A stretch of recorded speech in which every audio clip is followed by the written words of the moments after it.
प्रभु राम देव भगवान अल्लाह खुदा ईश आदि नाम एक ही शक्ति के हैं। वो कैसा है, कहां है, कैसे मिलता है, किसने देखा है? ये प्रश्नवाचक चिन्ह पूर्ण रूप से हटाने के लिए अवश्य सुनिए जगत गुरु तत्वदर्शी संत रामपाल जी महाराज के अमृत वचन, सर्व पवित्र धर्मों के पवित्र शास्त्रों के आधार पर। परमपिता परमात्मा सारी सृष्टि के रचनहार कुल मालिक कबीर परमेश्वर, बंदी छोड़ कबीर परमेश्वर, ये पूर्ण परमात्मा है, सारी सृष्टि के रचनहार हैं, कुल के मालिक हैं, असंख्य ब्रह्मांडों के संचालक हैं और सबके सिरजनहार हैं। अनंत कोट ब्रह्मांड का एक रति नहीं भारे, सतगुरु पुरुष कबीरे हैं ये कुल के सिरजनहारे। ना सतगुरु जननी जने जाके माने बाप, पिंड ब्रह्मंड से रही तो है ना जाती नो ताप। पानी से पैदा नहीं स्वसा नहीं शरीर, अन्न आहार करता नहीं ताका नाम कबीर। हम सुल्तानी नानक तारे दादू को उपदेश दिया, जात जुलाहा भेद न पाया वो कैसे माहे कबीर हुआ। ये वो परमात्मा है जो बनारस में, काशी में, भारतवर्ष की पवित्र धरातल पर सन 1398 में एक लहर तारा तालाब में विकसित एक कमल के फूल पर नवजात शिशु के रूप में परमात्मा प्रकट हुए थे। वहां से नीरू और नीमा नाम का एक जुलाहा दंपत्ति परमेश्वर को अपने घर ले गया। वो निसंतान थे। लीला करते हुए प्रभु बालक रूप धारण किया। धीरे धीरे 5 वर्ष के बच्चे हुए। उसी समय से अपने तत्व ज्ञान का प्रचार ढोल के डंके पर करने लगे और बड़े बड़े विद्वान माने जाने वाले वो नकली ब्राह्मण और ऋषि गुरुओं को परमात्मा ने अपने तत्व ज्ञान से पछाड़ दिया। वो परमेश्वर हमें स्वयं ही तत्वदर्शी संत बनते हैं, स्वयं ही वह जगत गुरु होते हैं, स्वयं ही वह पूर्ण परमात्मा, पूर्ण ब्रह्म, परम अक्षर ब्रह्म होते हैं और स्वयं ही एक दास की भूमिका भी निभाते हैं। हमें उदाहरण पेश करते हैं कि एक भक्त को कैसे रहना चाहिए। परमात्मा मानव शरीर में प्राप्त हो सकता है। इसमें जाति मजहब का कोई विशेष प्रतिबंध नहीं है कि कोई जाति विशेष ही परमात्मा पा सकती है या अमीर व्यक्ति ही, पैसे वाले रिच मैन ही परमात्मा पा सकते हैं। नहीं, परमात्मा पाने के लिए मानव शरीर हो, पूर्ण संत आपको मिल जाए, आप मर्यादावत भक्ति करते हुए अमीर और गरीब, राजा और रंक, प्रजा सभी परमात्मा प्राप्ति कर सकते हैं, लेकिन मर्यादा में रह करके। आज सुबह के सत्संग में आप जी ने सुना कि कौन परमात्मा अविनाशी है, कौन परमात्मा नाशवान है, कौन भगवान। अब यहाँ शंका उत्पन्न हो जाती है, क्या भगवान अधिक हैं, क्या परमात्मा अनेक हैं? हाँ, परमात्मा यानी भगवान, प्रभु, स्वामी, ये अनेक हैं। अब आपको प्रभु की परिभाषा समझाते हैं, थोड़ा ज्ञान देते हैं। राम कहो, खुदा कहो, प्रभु कहो, परमात्मा कहो। परम आत्मा का अर्थ होता श्रेष्ठ आत्मा, उच्च आत्मा। अब जैसे एक विभाग लेते हैं, कोई भी विभाग ले लीजिए, तो उसमें प्रत्येक को साहब बोलते हैं। जैसे तहसीलदार साहब, एसडीएम साहब, डिप्टी कमिश्नर साहब, कमिश्नर साहब, मंत्री साहब और मुख्यमंत्री साहब, प्रधानमंत्री साहब, राष्ट्रपति साहब, ये सभी साहब कहलाते हैं। सभी स्वामी हैं, सभी साहब हैं, राम हैं। राम का अर्थ होता स्वामी, स्वामी का अर्थ होता प्रभु, मालिक। तो जितने जिसकी अक्षमता है वो अपने क्षेत्र में स्वामी है, मालिक है। तो इसी प्रकार तीन लोक के राम हैं, ब्रह्मा विष्णु महेश, एक एक विभाग के स्वामी हैं। रजगुण विभाग के ब्रह्मा जी, सतगुण विभाग के विष्णु जी और तमोगुण विभाग के श्री शिव जी, शंकर जी। और ब्रह्मा विष्णु महेश के पूज्य पिताजी हैं ज्योति निरंजन, जिसको ब्रह्म बोलते हैं। ब्रह्म, इसे अक्षर पुरुष भी बोला है गीता जी के अध्याय नंबर 15 के श्लोक नंबर 16 में। ये 21 ब्रह्मांड का राम है, 21 ब्रह्मांड का मालिक है, स्वामी है। और एक अक्षर पुरुष है जिसको परब्रह्म कहते हैं, ये 7 शंख ब्रह्मांड का स्वामी है। नील पद्म शंख, 7 शंख ब्रह्मांड का ये राम है, स्वामी है, मालिक है। और परम अक्षर ब्रह्म, परम अक्षर पुरुष अर्थात सत्य पुरुष, वो कबीर देव है, वो असंख्य ब्रह्मांड का मालिक है, इंक्लूडिंग ब्रह्म और परब्रह्म के सारे ब्रह्मांड। ब्रह्म और परब्रह्म अर्थात अक्षर पुरुष और अक्षर पुरुष के सभी ब्रह्मांड सहित और अन्य असंख्य ब्रह्मांडों का कुल मालिक, सबका संचालक, ओवरऑल कंट्रोलर, वो परम अक्षर ब्रह्म है। उनका वास्तविक नाम कबीर है और पद का नाम, उनका पोस्ट का नाम है सत्य पुरुष, परम अक्षर पुरुष या परम अक्षर ब्रह्म आदि आदि नामों से उनको उपमात्मक नामों से जाना जाता है। उस परमेश्वर ने अपनी महिमा और सर्व ब्रह्मांडों की जानकारी उस रचनहार ने स्वयं ही दी है। सुबह के सत्संग में आपने सुना था कि ब्रह्मा विष्णु महेश जी की क्या स्थिति है, ये भी नाशवान और ब्रह्म भी नाशवान और परब्रह्म भी नाशवान। अब हमने अपने आप को अजर अमर सदा से के लिए मोक्ष मुक्त करवाना है, तो किस परमात्मा की भक्ति करें जो हमें जन्म और मृत्यु से छुटवा सके, जो स्वयं ही जन्म और मृत्यु के अंदर हैं, जन्म और मृत्यु के कर्म चक्कर में स्वयं फंसे हुए हैं, तो हमें जन्म और मृत्यु से मुक्त कैसे करा सकते हैं। अब हमने सबसे पहले वो भगवान सेलेक्ट करना पड़ेगा, वो प्रभु सेलेक्ट करना पड़ेगा जिसकी हम भक्ति करें, और उस भक्ति के करने से हमें यहाँ भी सुख हो जो हमारे पाप कर्मों का नाश कर सके। पुण्यात्माओं, पुण्य से सुख होता है, पाप से दुख होता है। ये तो अंडरस्टूड है, सबको विदित है। कोई भी इंसान दुखी हो जाता है, वो स्वयं कहता है, पुण्यात्मा जो भगवान आत्मा होती है, भाई मेरे पाप गणे हैं, मेरे ऊपर रह रहकर जो आपत्तियां आ रही हैं, भाई मैंने घने बूढ़े कर्म कर रखे। ये तो आम व्यक्ति मानता है जो थोड़ा सा भी भगवान से डरने वाला है। और जो सुखी है उसके विषय में आम व्यक्ति का आग्रह, भाई घने बढ़िया कर्म कर कार्य है। तो वो बूढ़े और अच्छे और बुरे वो कर्म किए कब थे, जो आज भोग रहा है वो कभी मानव शरीर में था, और उस समय जिस पुण्यात्मा ने पुण्य कर दिए उनको आज सुख है, और जो पाप करके आया हुआ है वह जो कष्ट पे कष्ट उठा रहा है।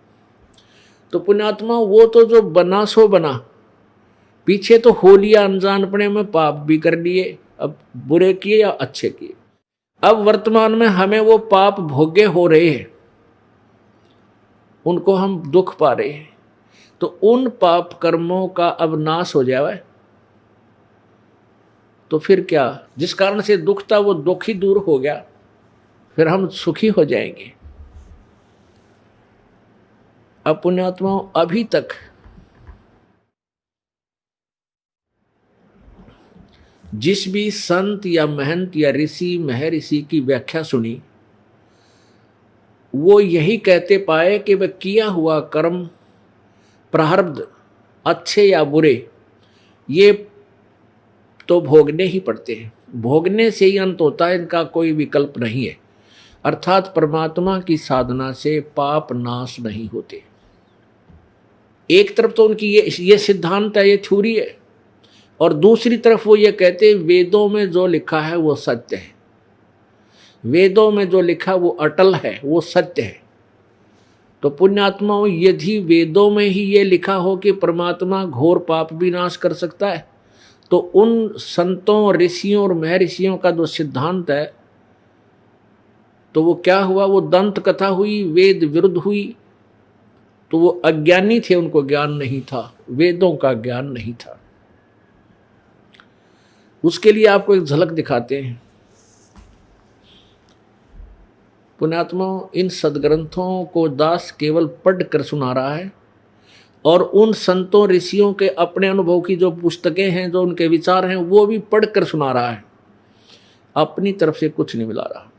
और उन दोनों को तुलनात्मक तरीके से आपके रूबरू करा रहा है। कई अनजान व्यक्ति सुनी सुनाई कह देते हैं कि रामपाल तो निंदा करता है लोगों की, दूसरे संतों की निंदा करता है। ये कभी नहीं हो सकता। इतना अनजान नहीं है रामपाल कि मैं किसी संत की या भगत की निंदा करूं। निंदा का जो फल है मुझे पता है कितना भयंकर पाप लगता है, तो ऐसी गलती रामपाल नहीं कर सकता। हाँ, ये पुण्य का कार्य है, ये अवश्य करूंगा।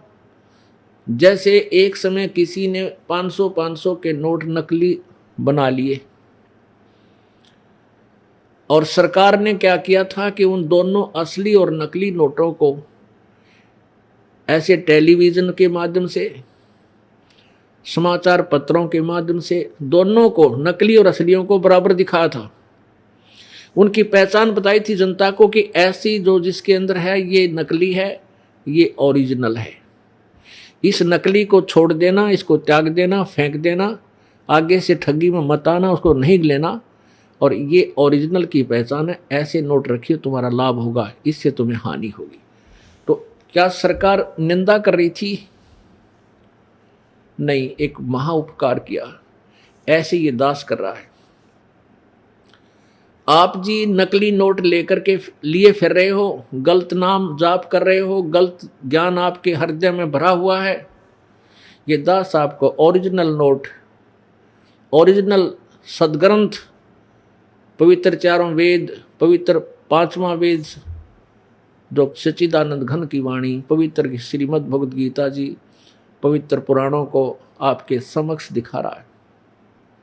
अब आपको इन ऋषि महर्षियों के सिद्धांत दिखाता हूं तो पता चलेगा ये कितने विद्वान थे। इन्होंने भट्ठा बैठा दिया मानव जीवन समाज का, सर्वनाश कर गए ये भक्तों का, श्रद्धालुओं का, अनुयायियों का, सबको उल्टे मार्ग पर लगा दिया, उल्टे ज्ञान से परिपूर्ण कर दिया, शास्त्र विरुद्ध ज्ञान में ठोक ठोक कर भर दिया।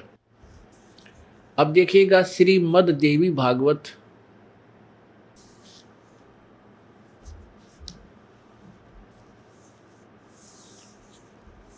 श्रीमद् देवी भागवत, संपादक हनुमान प्रसाद पोदार, चिमन लाल गोस्वामी,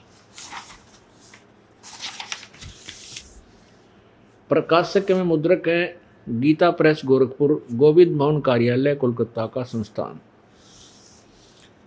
इसमें आपको इन देवताओं के गुरु बृहस्पति जी के विचार सुनाते हैं। ये देखिएगा, ये है 5वां स्कंद,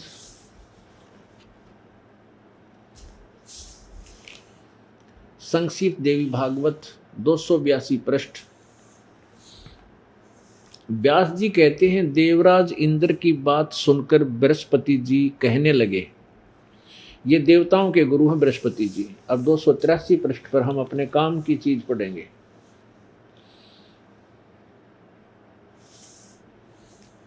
प्रारब्ध कर्मों का अभाव बिना भोगे नहीं हो सकता, यह स्पष्ट है। आर्य, संपूर्ण देवता तुम्हारे सहायक हैं, तुम स्वयं भी बुद्धिमान हो, फिर भी जो होनी है वह होकर ही रहेगी, तुम उसे टाल नहीं सकते। ऐसी स्थिति में सुख और दुख की चिंता में नहीं पड़ना चाहिए। महाभाग, सुख और दुख ये दोनों कर्म से पुण्य एवं पाप के अक्षय के सूचक हैं।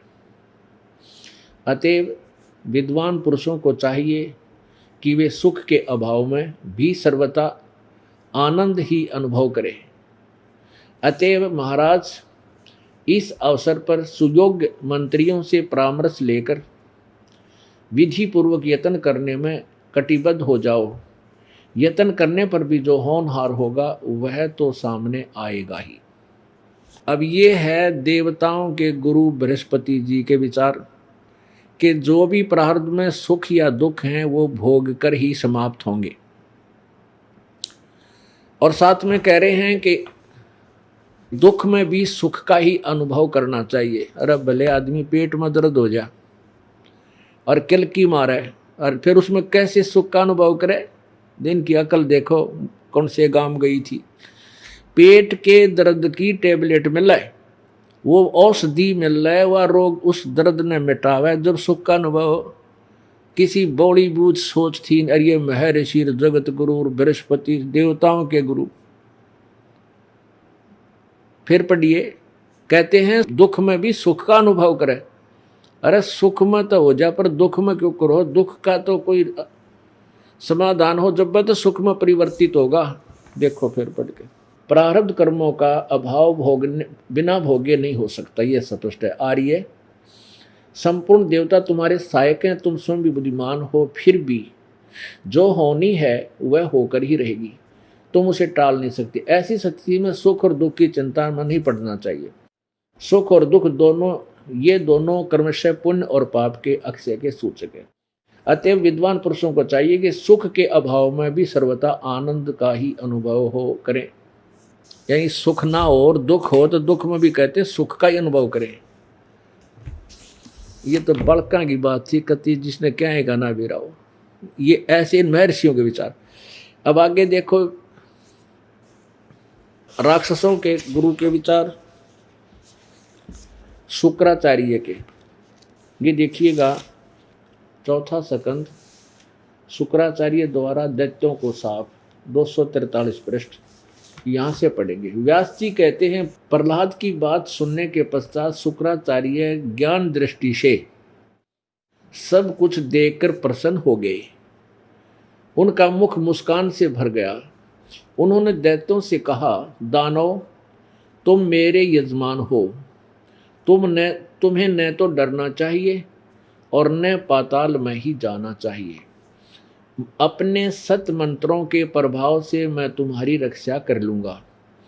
धर्म के मर्मज महाशो, प्राचीन समय में ब्रह्मा जी के मुख से मैंने जो बात सुनी है उसे बता रहा हूँ, सुनो।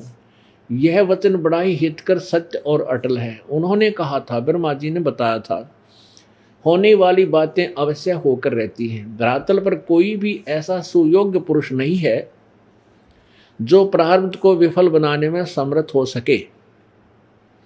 विपरीत समय के कारण इस समय तुम्हारी शक्ति क्षीण हो गई है। अतः एक बार तो तुम्हें देवताओं से परास्त होकर पाताल जाना ही पड़ेगा। यह समय बदलता रहता है। कुछ ही दिनों पूर्व तुम सम्राट रह चुके हो। अब कर लो बात इन गुरुओं की। अरसर दालो की से भोले वाले थे। ऊपर तो शुक्राचार्य डींग मार रहा है कि तुम चिंता मत करो, मैं अपने सत मंत्रों के प्रभाव से तुम्हें पाताल नहीं जाने दूंगा, तेरी रक्षा करूंगा, पाताल नहीं जाओगे। और तुरंत ही पासा पलट गया। कहते एक बात मैंने सुनी है ब्रह्मा जी के मुख से। उन्होंने बताया भाई जो होनहार है वह तो हो करेगी, उसने कोई नहीं टाल सकता, और तुमने पाताल तो जाना ही पड़ेगा। अब बता इनका कित रो है इनने। और श्रद्धालु फिर भी न गुरु जी बताया करते, अरे थरा गजब। ये ऐसे मार्गदर्शक थे हमारे। अब और दिखाते हैं, यही श्रीमद् देवी भागवत छठा सकंद प्रश्न नंबर 212। 212। और यहाँ व्यास जी बोले, राजेंद्र मैं इसका परम अद्भुत कारण बतलाता हूँ, सुनो। तत्वज्ञानी पुरुषों ने चिंता संचित वर्तमान और प्रारब्ध के भेद से, संचित वर्तमान और प्रारब्ध के भेद से कर्म की 3 गतियां बतलाई हैं। अनेक जन्मों से संचय किए हुए पुराने कर्मों को संचित कर्म कहते हैं। शरीर धारण कर लेने पर काल की प्रेरणा से कर्म चालू हो जाते हैं। प्रारब्ध कर्म उसे समझना चाहिए जिसका फल भोग लेने पर ही कुछ शेष नहीं रह जाता। प्राणियों को प्रारब्ध कर्म अवश्य ही भोगना पड़ता है, इसमें कोई संशय नहीं। राजन, देवता मनुष्य सभी को कर्म फल भोगना पड़ता। कर्म की गति बड़ी गहन है। ये विचार हैं पुराणों के राइटर के, जिन्होंने पुराण लिखी है, श्री वेद व्यास जी के। अच्छा पुण्यात्माओं, अब आगे देखो प्रश्न नंबर 414 पर, और ये है 6वां सेकंड ही चल रहा है। जन्मे जय ने पूछा, महाभाग किस युग में कैसा धर्म का स्वरूप है, इस संपूर्ण विषय को विशेष रूप से बताने की कृपा कीजिए। व्यास जी बताते हैं, क्या कहते हैं? राजन, यह निश्चय है कि सतयुग में ब्राह्मण वेद के पूर्ण विद्वान थे। उनके द्वारा निरंतर भगवती जगदम्बा की आराधना होती थी। भगवती का दर्शन करने के लिए उनका मन सदा ललायित रहता था। पुण्यात्मा क्या बता रहे हैं व्यास जी के? सतयुग के ब्राह्मण और वेदों के पूर्ण ज्ञाता होते थे, विद्वान होते थे, और वो दुर्गा की पूजा करते थे। अरे थारा गजब वही। और दुर्गा कहती है कि उस ब्रह्म की पूजा करो, वही एक पूज्य है। और ब्रह्म कहता है परम अक्षर ब्रह्म की पूजा करो, वही पूज्य है। अब देखियो 562 पर, ये 7वां सेकंड, पृष्ठ 562 पर।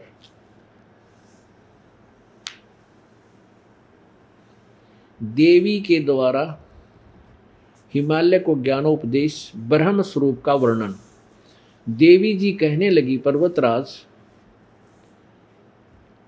यहां देखिए, उस देवी इस प्रकार योगियों तो गीता अपने बारे में बताती है।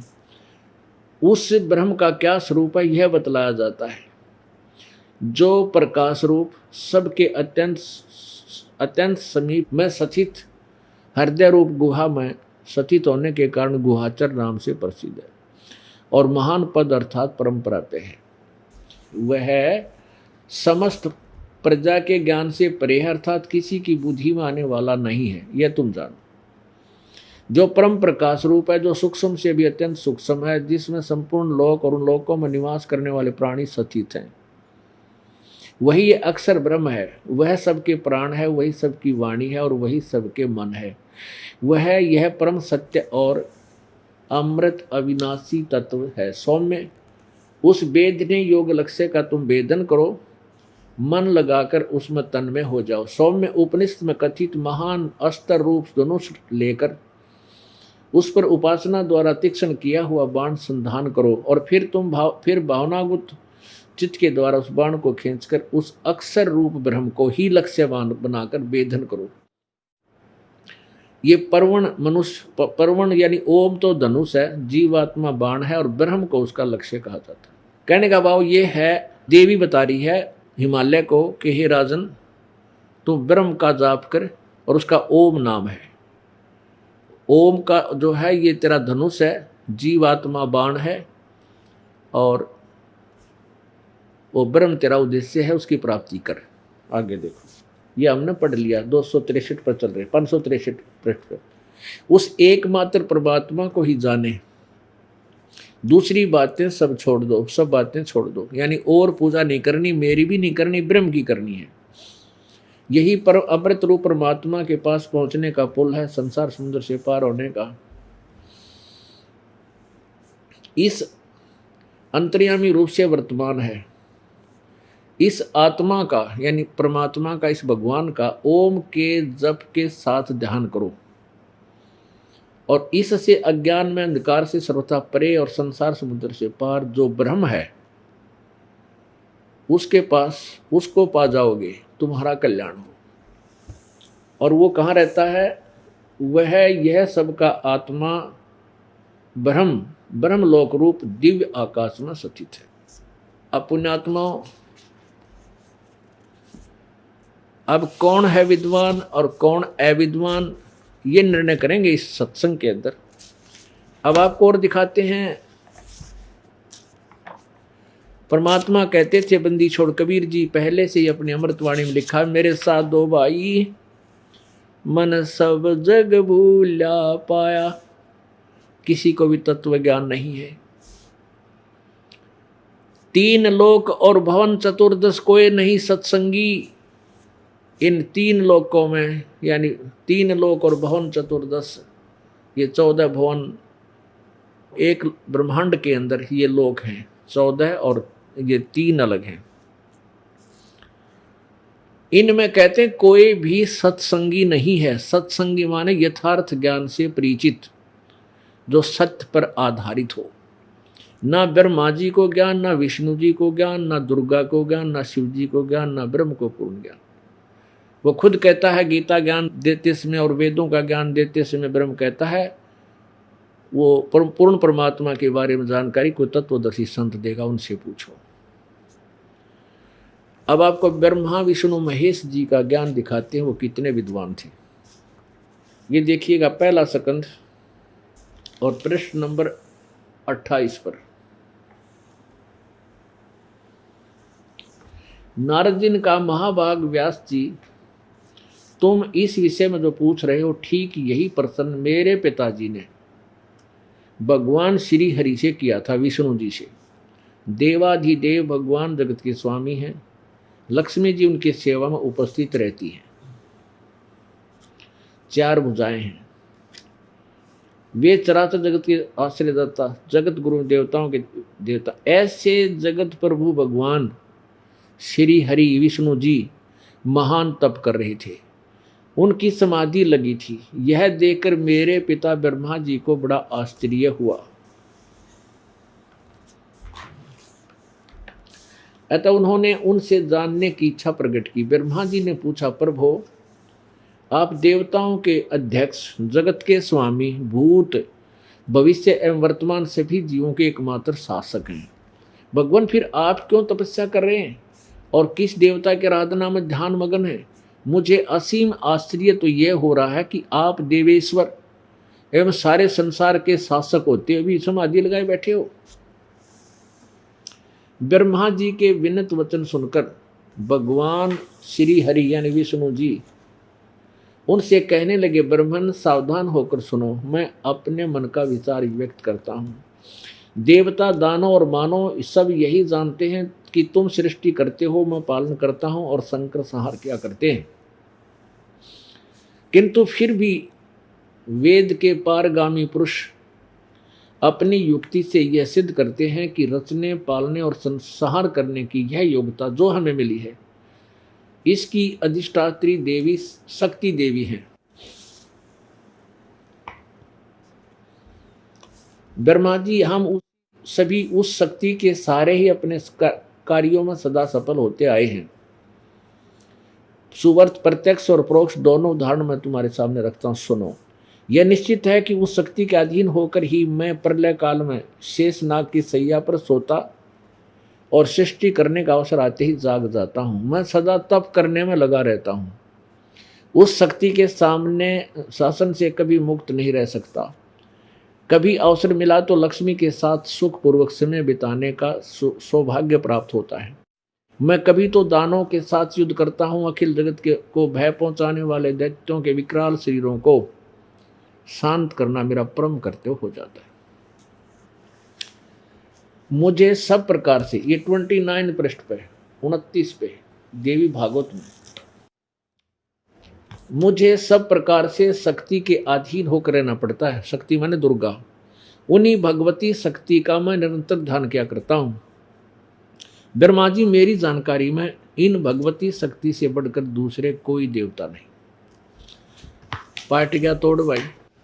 अब पुण्यात्मा दास अपनी तरफ से कुछ नहीं मिला रहा, अपने सदग्रंथ जिनको हम सत्य मानते थे उनको पढ़कर सुना रहा हूं। अब इससे सिद्ध हो गया कि ब्रह्मा जी तो विष्णु जी को सर्वेश्वर महेश्वर जगत का सारी सृष्टि का संचालक बतावे, और विष्णु जी कहता है कि मेरी जानकारी में दुर्गा तो ऊपर कोई भगवान नहीं, इससे बड़ा देवता नहीं। अभी आपने दुर्गा जी के विचार सुन लिए जो 562 और 563 पृष्ठ पे। दुर्गा कहती है कि उस ब्रह्म की पूजा करो, उसका ओम नाम है, और सब बातें छोड़ दो और किसी की पूजा मत करो, और वो ब्रह्मलोक में रहता है। अब गीता जी क्या बताएगी और वेद क्या बताएंगे? गीता जी का ज्ञान और वेदों का ज्ञान ब्रह्म ने दिया। गीता जी का ज्ञान श्री कृष्ण जी में प्रवेश करके इस काल भगवान अर्थात ब्रह्म ने बोला। ये स्वयं कहता है कि मेरा एक ओम नाम है, 8वें अध्याय के 13वें श्लोक में गीता जी में, और इसका जो जाप करता हुआ मुझे प्राप्त होता है। 17वें अध्याय के 23वें श्लोक में कहा कि उस सच्चिदानंद घन ब्रह्म की साधना के 3 मंत्र का जाप है, और उससे साधना करोगे तो उसके पास चले जाओगे। तो गीता जी अध्याय नंबर 18 के श्लोक 62 में कहा कि अर्जुन तू सर्वभाव से उस परमेश्वर की शरण में जा, उसकी कृपा से तू परम शांति और सनातन परम धाम शाश्वतम स्थानम, शाश्वतम माने सदा रहने वाला, यानी कभी नाश में नहीं आए, और धाम को उसे लोक कहो, यानी सत्यलोक को प्राप्त होगा। पुण्यात्मा ये आज क्या स्पष्ट करना चाहता है ये दास कि इन ऋषि महर्षि और इन देवताओं ने, जब देवताओं के गुरु ने ज्ञान नहीं बृहस्पति को, तो इन देवताओं को कहा होगा। ब्रह्मा जी 4 वेदों के ज्ञाता माने जाते थे। ब्रह्मा जी ना पता विष्णु क्या है और भगवान कौन है। विष्णु जी कह रहे मैं दुर्गा तो ऊपर परमात्मा मान जानता है ना, इसके ऊपर भी कोई प्रभु है, तो मैं तीसरे की पूजा में लगा रहता हूँ। अब इन देवताओं ऋषियों और महर्षियों के क्या विचार हैं कि प्रारब्ध कर्म तो करने भोगने से ही समाप्त होता है, अर्थात परमात्मा की साधना से पाप नाश नहीं होते। ये तो हैं सतयुग त्रेता द्वापर पहले के महर्षियों के विचार, और एक कलयुगी महर्षि दयानंद के और विचार सुनाता हूं आपको। इन सब ने एक कुएं का पानी पी रखा था, अपनी अपनी न्यारी छाप ला के अलग से बना रखी थी वह कंपनियां, और घुमा फिरा कर माल एक का था, नाम न्यारे, उनका मोर अलग ला रखी थी। अब आपको दिखाते हैं कि दयानंद सरस्वती जी जो आर्य समाज के प्रवर्तक हैं, वो कितना ज्ञान रखते थे वेदों का, और उनको वर्तमान में महर्षि दयानंद को के विषय में जो हम पहले सुना करते थे दंत कथा लोक वेद, कि भी महर्षि दयानंद जैसा विद्वान नहीं, और उन्होंने जो सत्यार प्रकाश नामक पुस्तक लिखी है उस जैसा ज्ञान नहीं। बड़े विद्वान थे, वेदों के अर्थ समाधि लगा करके जाना करते थे, और फिर वेदों के अर्थ सरलार्थ किए, उसी के आधार से उन्होंने सत्यार्थ प्रकाश की रचना की। जब हमें ज्ञान नहीं था, प्रत्येक से एक ही विचार सुनते थे, सभी यही कहते थे, तो हम इनके ऊपर बड़े आसक्त थे। बड़े महात्मा, बड़े महापुरुष हुए, बड़े विद्वान हुए, यानी दंत कथा सुनी सुनाई बातों से हम इनको महर्षि माना करते थे, और इनके अंदर एक विशेष आस्था थी। जब हमारा मोतियाबिंद का ऑपरेशन हो गया, अज्ञान हट गया, जब हमें तत्व ज्ञान हुआ, फिर अपनी आंखों से देखा, सत्यार प्रकाश जैसा घटिया ग्रंथ इस पृथ्वी पर नहीं देखा मैंने। इस जैसा कति बेहुदा ज्ञान की कोई आधार नहीं किसी भी प्रकार का। इस दास ने इसको गहनता से तो इसलिए पढ़ा था कि विद्वान द्वारा लिखा हुआ ग्रंथ है, हो सकता है इसमें कुछ सहयोग मुझे मिल जाए अपने कबीर परमात्मा के प्रचार के लिए। वेदों का ज्ञान भी समर्थन करे भगवान की वाणी का, तो गदगद हो जाऊंगा और जनता जल्दी मान जाएगी कि ये सत्यार प्रकाश में भी लिखा है, कबीर साहब भी यही बताते हैं। तो जब सत्यार प्रकाश को गहनता से पढ़ा तो ये तो सारा ही अड़ंगा में रखा है इसमें। वेदों के सारा वेदों के विपरीत कोई भी थ्योरी वेद अनुकूल नहीं है। अब मुझे बड़ा समस्या ही मैं कहा वही भी कोई किसी को ये कहूँगा कि मैं ऋषि दानंद ने वेदों का ज्ञान नहीं, तो वह कोई नहीं सुने मेरी बात को। पर ना सुने तो ना सुनो, मेरा कर्तव्य है अगले को कहने का कि मारा गलत है इधर मत जा तब पड़ कुएं में, ना मानता था जा। अब प्रसंग चल रहा है कि सभी ने एक ही बात कही है कि परमात्मा पाप नाश नहीं करता, अर्थात प्रारब्ध में जो दुख लिखा है वो भोगना ही पड़ेगा। इसका बिल्कुल क्लियर समर्थन कर रहे हैं महर्षि दानंद सरस्वती जी। देखिएगा, यह है सत्यार्थ प्रकाश।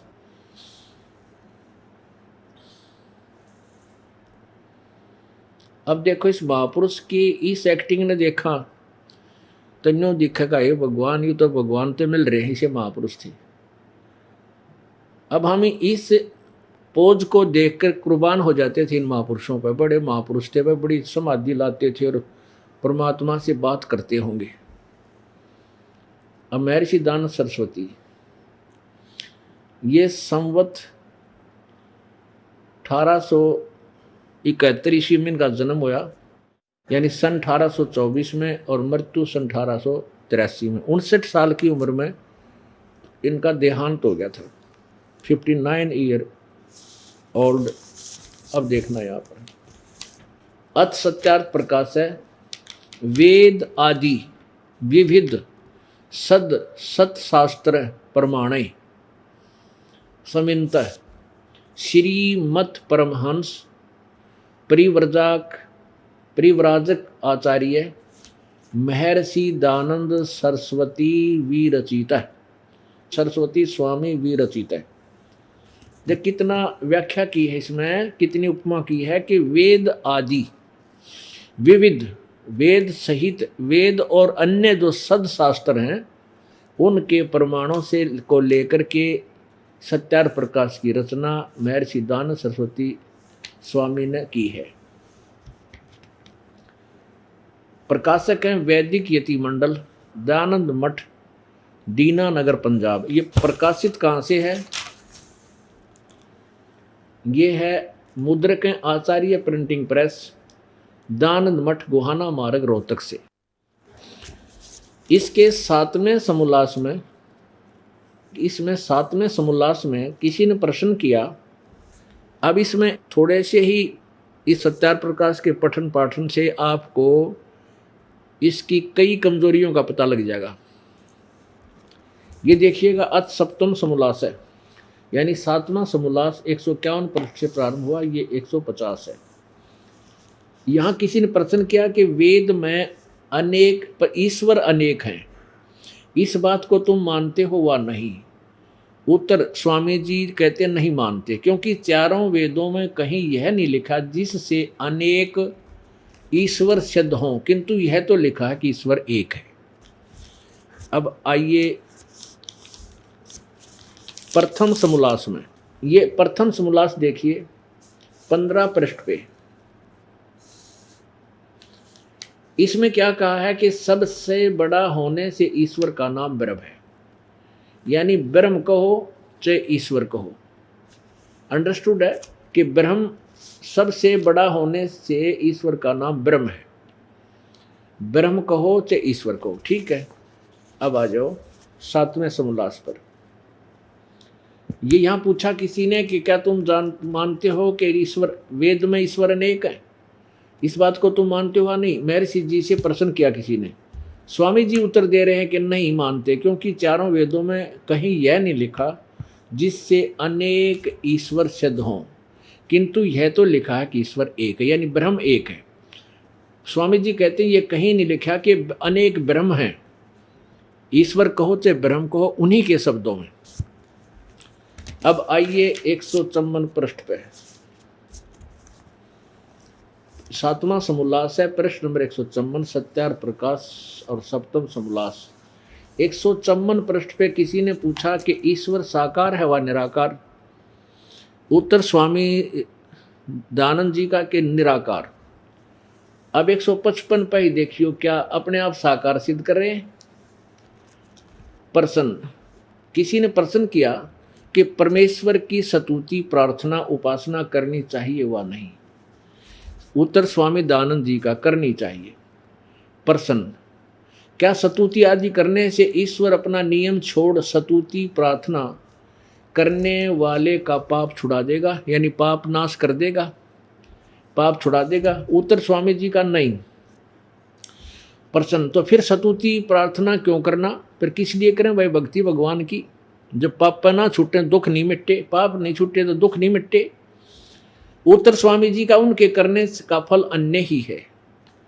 प्रश्नकर्ता ने पूछा फिर क्या फल है? स्वामी जी ने उत्तर दिया, सुनियोगा ध्यान से। आहा, स्वामी दयानंद जी उत्तर दे रहे हैं, स्तुति से ईश्वर में प्रीति, उसके गुण कर्म स्वभाव से अपने गुण कर्म स्वभाव का सुधरना, प्रार्थना से निरअभिमानता उत्साह और सहाय का मिलना, उपासना से परब्रह्म से मेल और उसका साक्षात्कार होना।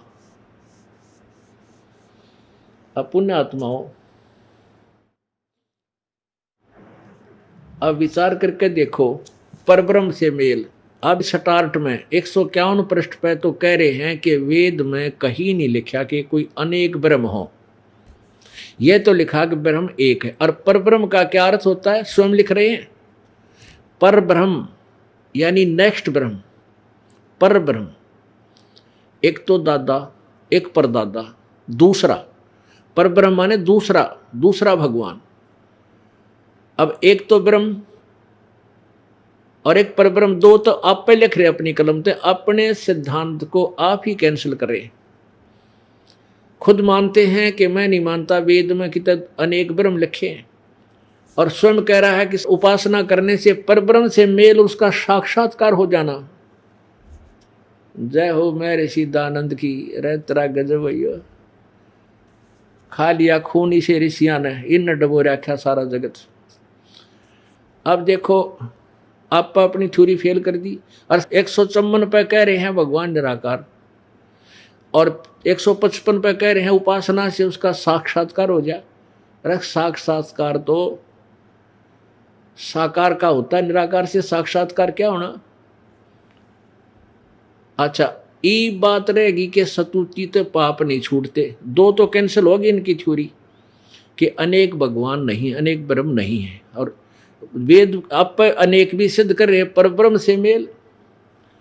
दूसरा सिद्धांत ये फेल हो गया कि वो परमात्मा को निराकार कहते, आप पे साक्षात्कार लिख रहे, साकार का साक्षात्कार होता है। अब तीसरा फेल करेंगे, वेद दो तीन अपनी कैंची ताप पे काट लिए, अपने दाव ताप पे गिर गए।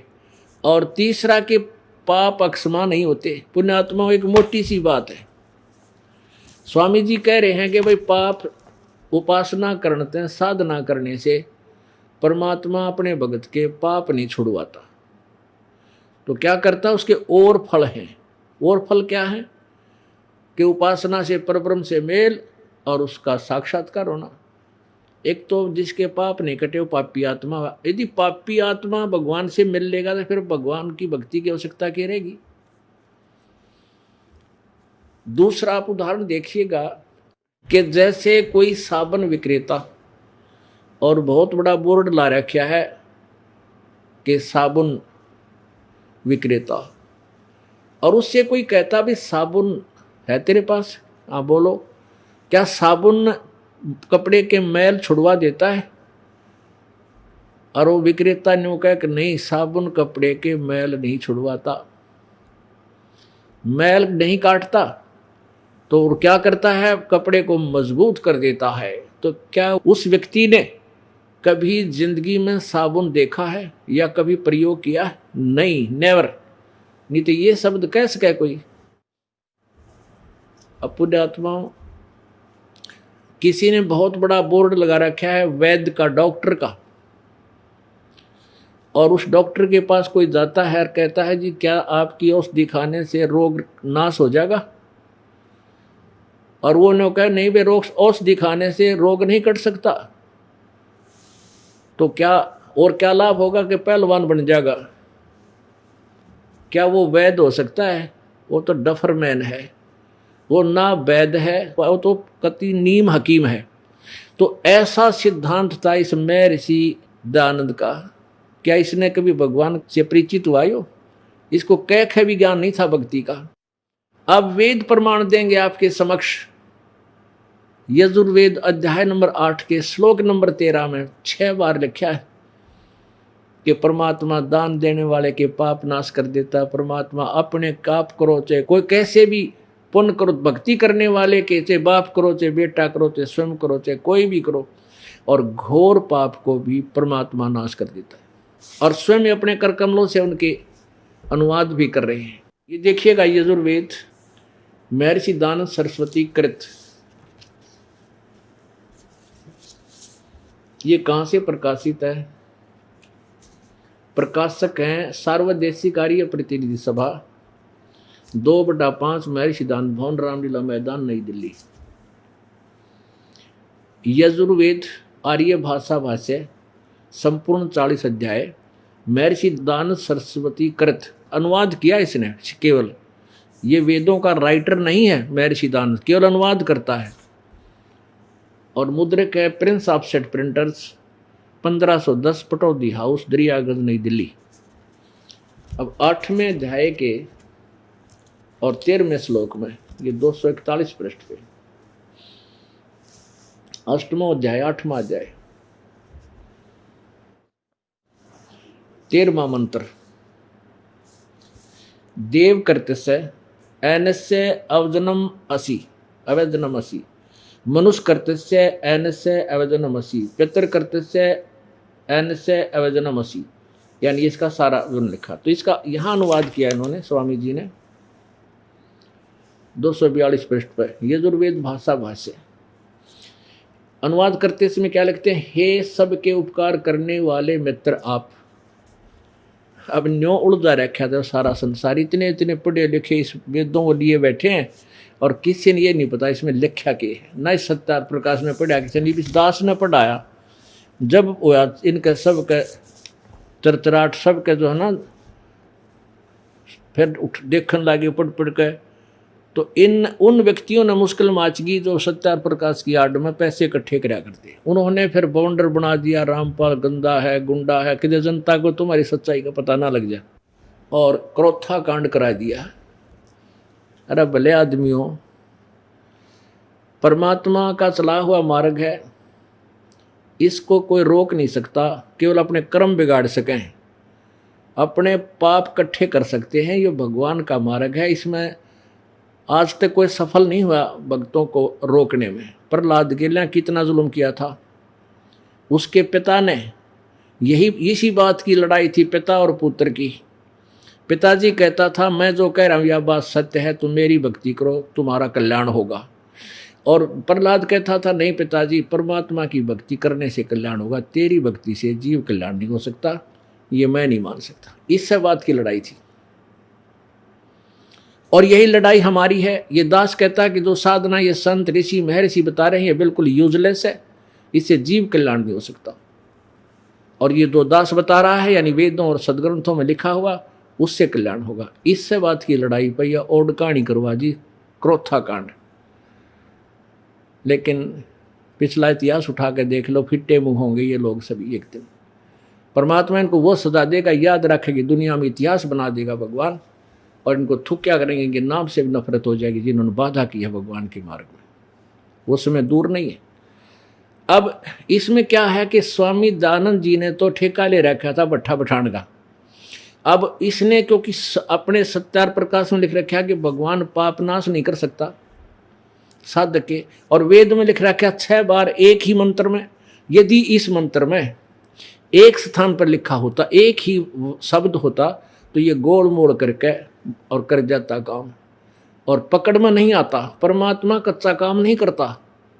एक ही मंत्र में 6 बार लिख रहा, क्या पाप नाश कर सकता है, अपने किए हुए पाप नाश कर सकता है, पिता करो उसका पाप नाश कर सकता है, जाने अनजाने में जो भी पाप हुए उनको भी नाश कर देता है। अनजाने में जो पहले हुए, जो हमने पहले कर दिए थे, और अब जो है वर्तमान में जो कर रहे हैं, अब हम करें को नहीं, क्योंकि कुछ ऐसे पाप हैं जो हमारे स्वाभाविक होते हैं, जैसे पोचा लावे उसमें हुआ है, अड़बा में उसमें हुआ है, खेती करते हैं ट्रैक्टर से, और कसी लेकर मजदूरी का काम करते हैं उसमें पाप हुए।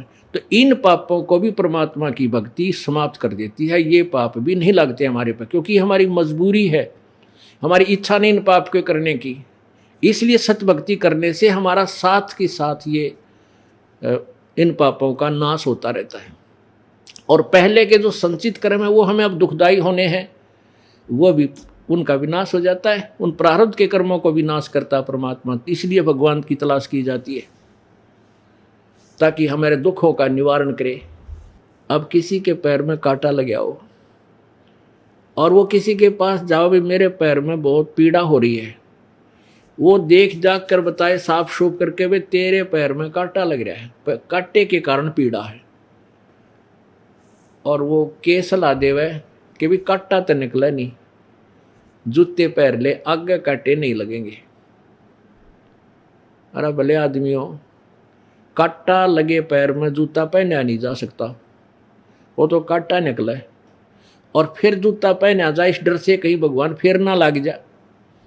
अब जैसे किसी के ऊपर आपत्ति आई है, पाप कर्म रूपी कांटा लगा है, किसी संत ऋषि के पास जाता है, पहले तो वो नकली जंतर मंत्र भी बताता है, न्यू कर ले, ऐसे कर ले, उसे नहीं लाभ होता है तो अंत में कह देता भी तेरे प्रारब्ध में का कर्म है, ये तो भोगना ही पड़ेगा।